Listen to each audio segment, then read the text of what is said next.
Donc, on voit bien, mais cette hausse des impôts, quand même, comment, alors que nous sommes le pays au monde qui, chaque année, Cyril, gagne à la Coupe du Monde des impôts. Mais je viens de le dire. La France... Vous étiez là ? Je l'ai dit il y a 10 minutes. La France, chaque année, et depuis de nombreuses années, en tout cas depuis que M. Macron est président de la République, non, même avant, et avec M. Hollande également, peut-être même avant aussi, C'était qui ? C'était M. Sarkozy, mais on en parlera j'ai dit des choses et on en parlera. Systématiquement, on a les prélèvements obligatoires les plus hauts. 46% de notre richesse nationale, même 48% selon Eurostat.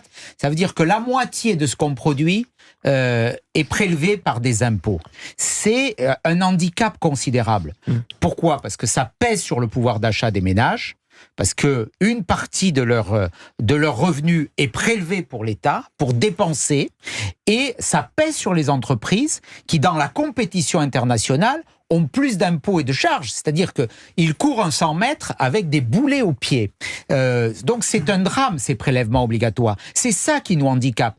Et on a parallèlement, et c'est totalement lié, les dépenses publiques les plus élevées. La logique voudrait, surtout quand on est de droite, de dire on s'attaque aux dépenses publiques, on réforme l'État. Il y a un récent rapport du gouverneur de la Banque de France qui dit on peut faire 80 milliards d'euros d'économies si on administre mieux le pays. On peut réformer les collectivités locales. Il y a plein de bazars qui servent à rien, des agences, des machins. Pourquoi ils ne le font pas, les autres ?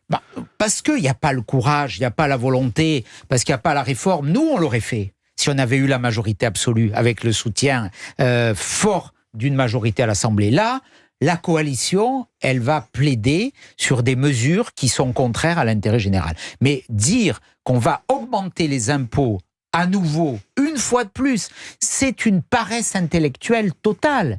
Au lieu de s'attaquer à la baisse des dépenses, parce qu'on gaspille de l'argent public en permanence.